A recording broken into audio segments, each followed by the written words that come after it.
বহু বছর আগে বাগদাদ শহরে বাস করতেন আবু তাহির নামে এক ব্যবসায়ী। তিনি ছিলেন অত্যন্ত ধনী এবং শিক্ষিত। তার বিশাল কাফেলা সিল্ক রোড ধরে চীন থেকে রোম পর্যন্ত ব্যবসা করত। রেশম, মশলা, মূল্যবান পাথর সবকিছুতেই তার একচেটিয়া কারবার ছিল। তার প্রাসাদ ছিল বাগদাদের সবচেয়ে সুন্দর এবং বিলাসবহুল বাড়িগুলোর একটি। আবু তাহির শুধু ধনীই ছিলেন না, তিনি ছিলেন পণ্ডিত ব্যক্তিও। তিনি কোরআন হিফজ করেছিলেন, হাদিসের বিশাল সংগ্রহ তার মুখস্থ ছিল এবং ফিকহ শাস্ত্রেও তার গভীর জ্ঞান ছিল। মসজিদে তিনি প্রায়ই বক্তৃতা দিতেন এবং মানুষ তার জ্ঞানের গভীরতায় মুগ্ধ হতো। কিন্তু সময়ের সাথে সাথে আবু তাহিরের হৃদয়ে একটি বিষ বৃক্ষ বেড়ে উঠতে শুরু করল, অহংকার। তিনি নিজেকে অন্যদের চেয়ে শ্রেষ্ঠ মনে করতে লাগলেন। তার ধন সম্পদ, জ্ঞান এবং সামাজিক অবস্থান তাকে এই বিভ্রমে ফেলল যে তিনি সাধারণ মানুষদের থেকে আলাদা এবং উত্তম। একদিন মসজিদে এক দরিদ্র লোক তার পাশে বসলে তিনি বিরক্ত হয়ে সরে গেলেন। তিনি ভাবলেন, এই নোংরা পোশাকের লোকটি আমার পাশে বসার যোগ্য নয়। মসজিদে তার জন্য একটি বিশেষ স্থান সংরক্ষিত ছিল, যেখানে অন্য কেউ বসতে সাহস করত না। তার স্ত্রী ফাতিমা, যিনি ছিলেন অত্যন্ত ধার্মিক এবং বিনয়ী মহিলা, প্রায়ই তাকে সতর্ক করতেন, হে আমার স্বামী, আপনার এই অহংকার আল্লাহ পছন্দ করেন না। মনে রাখবেন, সব কিছুই আল্লাহর দান। তিনি যেমন দিয়েছেন তেমনি কেড়েও নিতে পারেন। কিন্তু আবু তাহির তার স্ত্রীর কথায় কর্ণপাত করতেন না। তিনি ভাবতেন, আমার বুদ্ধি, পরিশ্রম এবং যোগ্যতার কারণেই আমি এই অবস্থানে এসেছি। একদিন বাজারে আবু তাহির তার দামি ঘোড়ায় চড়ে যাচ্ছিলেন। তার পেছনে ছিল সশস্ত্র রক্ষী এবং চাকর-বাকরদের দল। রাস্তার দুপাশের মানুষ সম্মানে মাথা নত করছিল। হঠাৎ একজন দরিদ্র যুবক, যার নাম ইউসুফ, তার সামনে এসে দাঁড়ালো। তার পরনে ছিল ছেঁড়া কাপড়, কিন্তু তার চেহারায় ছিল অদ্ভুত প্রশান্তি এবং আত্মবিশ্বাস। ইউসুফ বলল, আসসালামু আলাইকুম আবু তাহির ভাই। আবু তাহির ভ্রু কুঁচকে তাকালেন। ভাই? তুমি আমাকে ভাই বলার সাহস করছো? তুমি জানো না আমি কে? হ্যাঁ, আমি জানি আপনি কে। আপনি আবু তাহির, একজন ধনী ব্যবসায়ী। কিন্তু আল্লাহর কাছে আমরা সবাই সমান। আমরা সবাই আদম আলাইহির সন্তান। আবু তাহিরের মুখ রাগে লাল হয়ে গেল। দূর হও এখান থেকে, তোমার মতো ভিখারির সাথে কথা বলার সময় আমার নেই। ইউসুফ শান্তভাবে বলল, আমি ভিখারি নই, আমি একজন কাঠমিস্ত্রি। আমি আমার পরিশ্রমের উপার্জনে জীবন চালাই। কিন্তু আপনি আপনার সম্পদে এত অহংকারী কেন? রাসূলুল্লাহ সাল্লাল্লাহু আলাইহি ওয়াসাল্লাম বলেছেন, যার অন্তরে অনুপরিমাণ অহংকার থাকবে সে জান্নাতে প্রবেশ করতে পারবে না। এই কথা শুনে আবু তাহির আরও রেগে গেলেন। তুমি আমাকে হাদিস শেখাচ্ছ? আমি কোরআনের হাফেজ, আমি হাজারো হাদিস মুখস্থ জানি। তোমার মতো অশিক্ষিত লোক আমাকে ধর্ম শেখাবে? ইউসুফ মৃদু হাসল। জ্ঞান শুধু মুখস্থ করার মধ্যে নয়, আমল করার মধ্যে। আপনি হাদিস জানেন কিন্তু সেই অনুযায়ী চলেন না। আবু তাহির তার চাকরদের ডাকলেন, একে এখান থেকে সরিয়ে দাও। চাকররা ইউসুফকে ধাক্কা দিয়ে রাস্তার পাশে ফেলে দিল। ইউসুফ উঠে দাঁড়িয়ে ধুলো ঝিলে বলল, আবু তাহির, আল্লাহ আপনাকে সুযোগ দিচ্ছেন তওবা করার, কিন্তু যদি আপনি এই অহংকার ত্যাগ না করেন তাহলে একদিন আপনাকে এর মূল্য দিতে হবে। সেই রাতে আবু তাহির একটি অদ্ভুত স্বপ্ন দেখলেন। তিনি দেখলেন তিনি কিয়ামতের ময়দানে দাঁড়িয়ে আছেন, চারদিকে অসংখ্য মানুষ। হঠাৎ একজন ফেরেশতা এসে বললেন, আবু তাহির, তোমার আমলনামা কোথায়? তিনি গর্বের সাথে বললেন, আমার আমলনামা? আমি তো কোরআনের হাফেজ, আমি দান খয়রাত করেছি, নামাজ পড়েছি। ফেরেশতা তার আমলনামা খুললেন, কিন্তু সেখানে সব নেক আমল মুছে যাচ্ছিল। এটা কি হচ্ছে? আবু তাহির চিৎকার করে বললেন, তোমার অহংকার তোমার সব নেক আমল ধ্বংস করে দিয়েছে। ফেরেশতা বললেন, তুমি দান করেছ লোক দেখানোর জন্য, কোরআন পড়েছ মানুষের প্রশংসা পাওয়ার জন্য, নামাজ পড়েছ সমাজে সম্মান পাওয়ার জন্য, তোমার কোনো আমলই খালেস ছিল না। আবু তাহির চিৎকার করে ঘুম থেকে উঠলেন। তার সারা শরীর ঘামে ভিজে গিয়েছিল। তার স্ত্রী ফাতিমা উদ্বিগ্ন হয়ে জিজ্ঞেস করলেন, কি হয়েছে? আবু তাহির তাকে স্বপ্নের কথা বললেন। ফাতিমা বললেন, এটা আল্লাহর পক্ষ থেকে সতর্কবাণী। আপনি এখনও সময় থাকতে তওবা করুন এবং আপনার অহংকার পরিত্যাগ করুন। কিন্তু পরদিন সকালে যখন আবু তাহির তার বিশাল সম্পদ, তার প্রাসাদ এবং তার সামাজিক মর্যাদা দেখলেন, তখন সেই স্বপ্ন তার কাছে অর্থহীন মনে হল। তিনি ভাবলেন, এটা শুধু একটা দুঃস্বপ্ন ছিল, আমার কোনো চিন্তা নেই। কয়েক মাস পরে আবু তাহিরের জীবনে পরিবর্তন আসতে শুরু করল। প্রথমে তার একটি বাণিজ্যিক জাহাজ সমুদ্রে ডুবে গেল। লক্ষ লক্ষ দিনারের মাল নষ্ট হল। কিন্তু তিনি বললেন, কোনো সমস্যা নেই, আমার আরও অনেক জাহাজ আছে। তারপর তার সবচেয়ে বড় কাফেলা মরুভূমিতে ডাকাতদের হাতে লুট হয়ে গেল। আবার বিশাল ক্ষতি। তবুও তিনি বললেন, আমার সম্পদ এত বেশি যে এই ক্ষতি কিছুই না। কিন্তু পরীক্ষা থামল না। তার গুদামে আগুন লাগল, তার অনেক দোকান বন্ধ হয়ে গেল, তার অংশীদাররা তাকে প্রতারণা করল। ধীরে ধীরে তার বিশাল সাম্রাজ্য ভেঙে পড়তে শুরু করল। এই সময়ে তার স্ত্রী ফাতিমা তাকে সান্ত্বনা দিতেন এবং বলতেন, এটা আল্লাহর পরীক্ষা, আপনি ধৈর্য ধরুন এবং তওবা করুন। কিন্তু আবু তাহিরের অহংকার তখনও ভাঙেনি। তিনি বলতেন, আমি আবার সবকিছু ফিরে পাব, আমার বুদ্ধি এবং অভিজ্ঞতা আছে, আমি যেভাবে একবার সফল হয়েছি আবারও হব। একদিন মসজিদে তিনি আবার সেই গরিব ইউসুফকে দেখলেন। ইউসুফ এগিয়ে এসে বলল, আবু তাহির, আপনার অবস্থা আমি শুনেছি। আল্লাহ আপনাকে ফিরে আসার সুযোগ দিচ্ছেন, কিন্তু আপনার অহংকার ছাড়তে হবে। আবু তাহির রাগে ফেটে পড়লেন, তোমার মতো ভিখারি আমাকে উপদেশ দেবে? আমি এখনও তোমার চেয়ে 1000 গুণ ধনী। সম্পদ দিয়ে কারো মূল্য নির্ধারণ হয় না। আল্লাহ বলেছেন, নিশ্চয়ই আল্লাহর কাছে তোমাদের মধ্যে সবচেয়ে সম্মানিত সে যে সবচেয়ে বেশি তাকওয়াবান। সময় গড়াতে থাকল এবং আবু তাহিরের অবস্থা আরও খারাপ হতে লাগল। একদিন তার প্রাসাদের দরজায় সরকারি কর্মকর্তারা এলো। তারা জানালো যে তার ওপর বিশাল পরিমাণ ঋণ এবং কর বকেয়া আছে। যদি তিনি তা পরিশোধ না করেন তাহলে তার সম্পত্তি বাজেয়াপ্ত করা হবে। আবু তাহের বললেন, আমার কাছে এখনই এত টাকা নেই, আমাকে কিছু সময় দিন। কিন্তু কর্মকর্তারা সময় দিল না। তারা তার প্রাসাদ, তার দোকান, তার সব সম্পত্তি বাজেয়াপ্ত করে নিল। একদিনেই আবু তাহের সর্বশান্ত হয়ে গেলেন। তার স্ত্রী ফাতিমা এবং তিনি একটি ছোট ভাড়া বাড়িতে চলে যেতে বাধ্য হলেন। যেসব বন্ধু এবং অনুচর তার চারপাশে ছিল তারা সবাই তাকে ছেড়ে চলে গেল। যারা একদিন তার সামনে মাথা নত করত তারা এখন তাকে দেখলে মুখ ফিরিয়ে নেয়। এই কঠিন সময়ে আবু তাহের মসজিদে গেলেন, কিন্তু এবার তাকে তার বিশেষ স্থান থেকে সরিয়ে দেওয়া হলো। এটা শুধু দাতাদের জন্য সংরক্ষিত। ইমাম বললেন, আপনি এখন আর দান করতে পারেন না, তাই এখানে বসতে পারবেন না। আবু তাহের হতভম্ব হয়ে গেলেন। তিনি যে মসজিদে বছরের পর বছর নামাজ পড়েছেন, বক্তৃতা দিয়েছেন, সেখানেই তাকে অপমান করা হলো। তিনি বাড়ি ফিরে এসে কাঁদতে শুরু করলেন। ফাতিমা তার পাশে বসে বললেন, আল্লাহ আপনাকে পরীক্ষা করছেন। এবার হয়তো আপনি বুঝতে পারবেন যে সম্পদ এবং মর্যাদা সবই আল্লাহর দান। মানুষ শুধু সম্পদের জন্য সম্মান করে, কিন্তু আল্লাহ দেখেন অন্তর। কিন্তু তখনও আবু তাহেরের অহংকার সম্পূর্ণ ভাঙেনি। তিনি ভাবতেন, আমি আবার উঠে দাঁড়াবো, আমি সবাইকে দেখিয়ে দেব।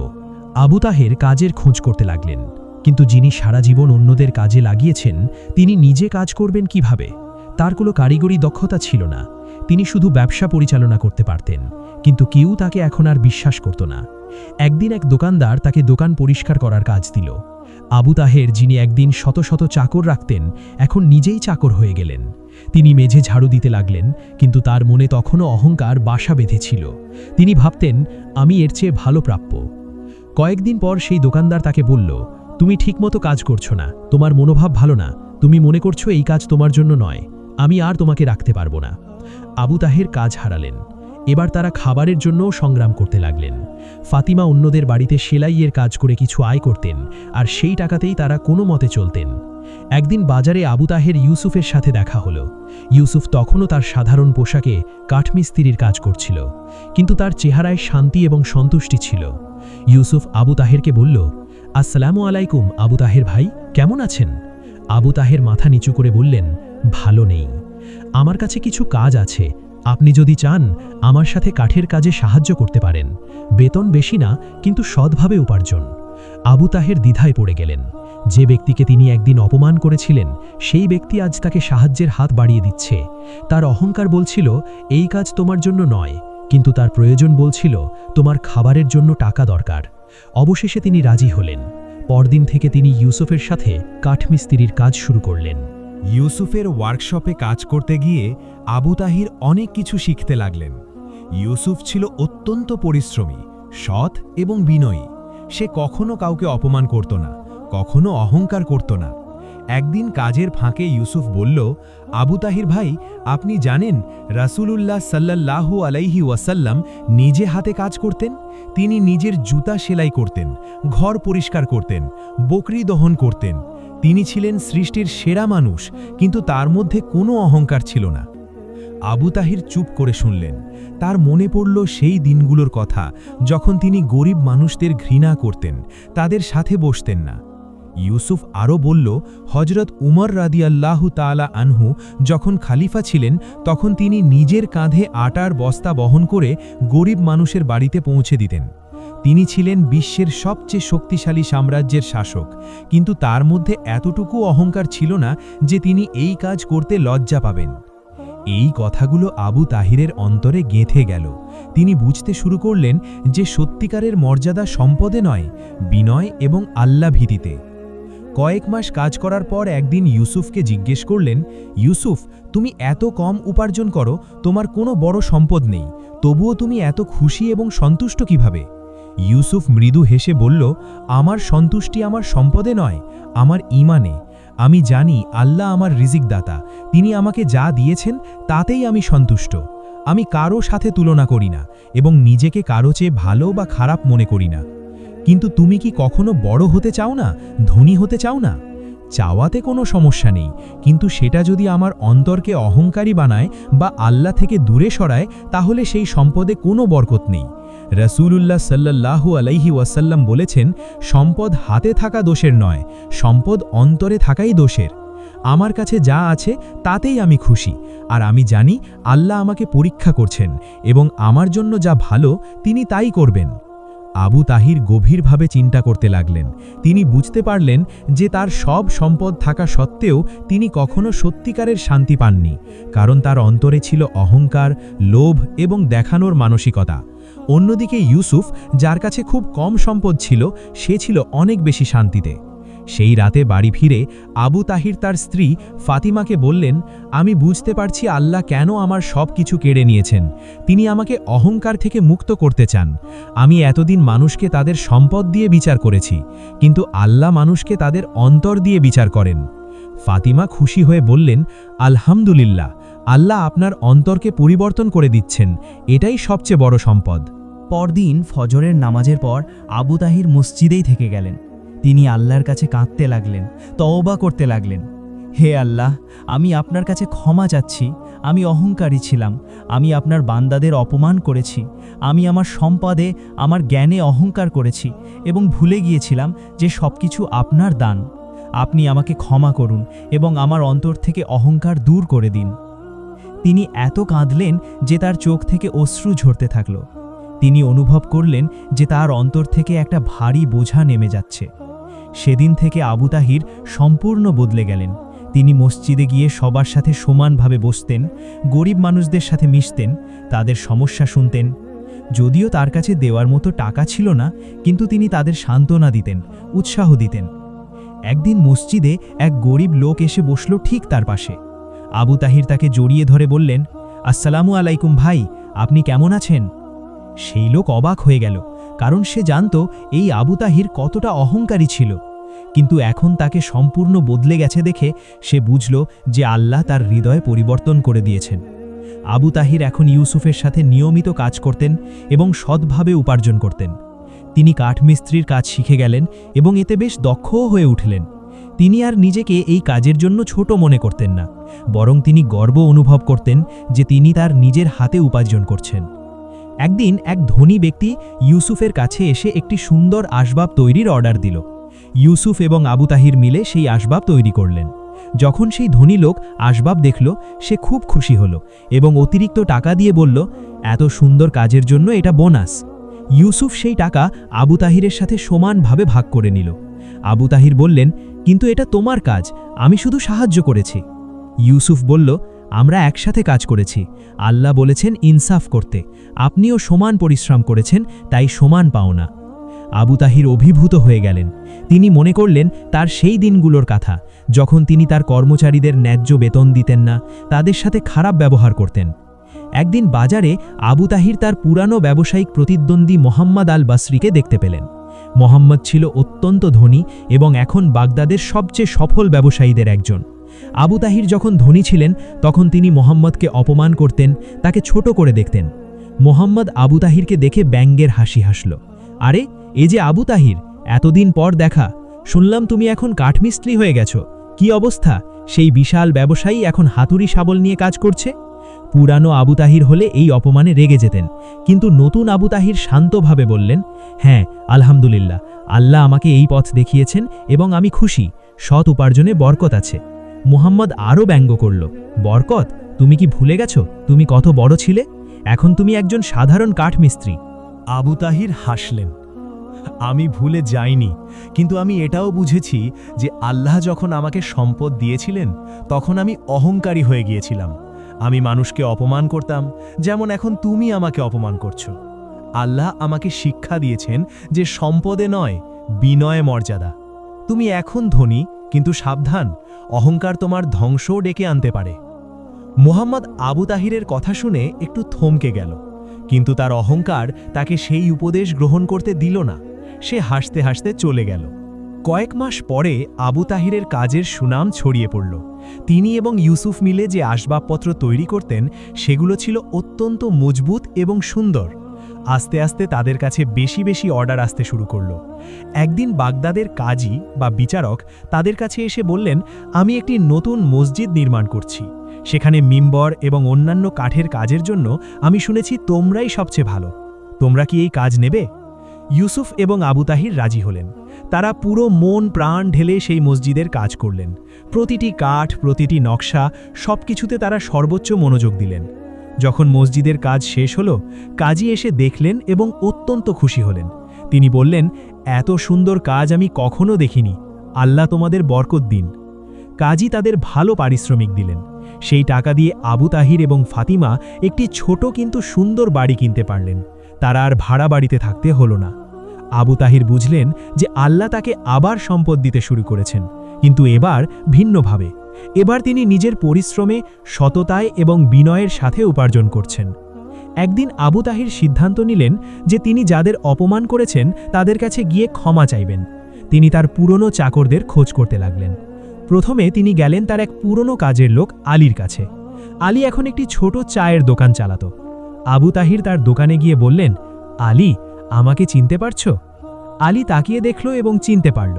হ্যাঁ, আপনি আবু তাহির, আমি আপনার কাছে কাজ করতাম।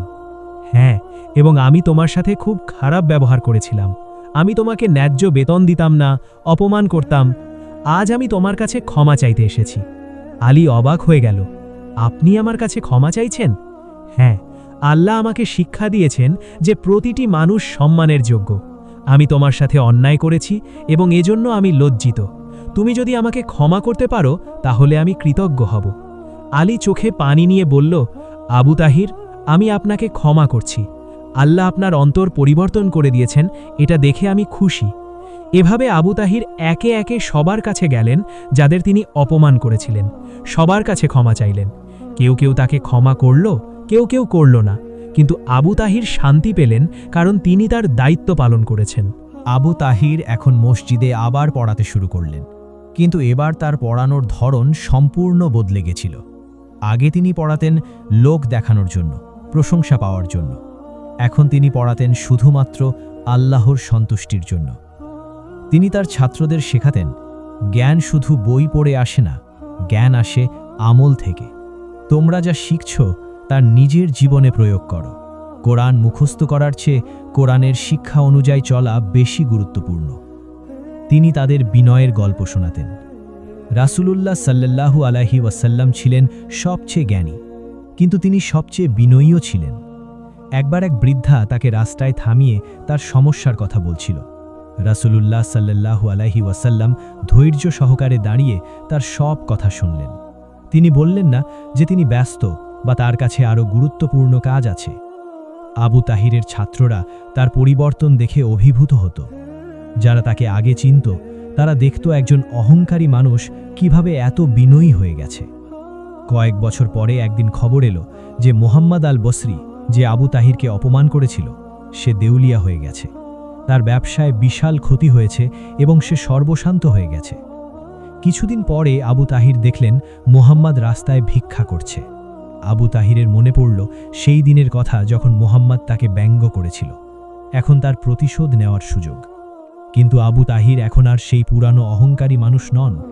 তিনি মুহাম্মাদের কাছে গিয়ে বললেন, মুহাম্মদ ভাই, আসসালামু আলাইকুম, আপনি কেমন আছেন? মুহাম্মদ মাথা নিচু করে বলল, ভালো নেই, আমার সব কিছু শেষ।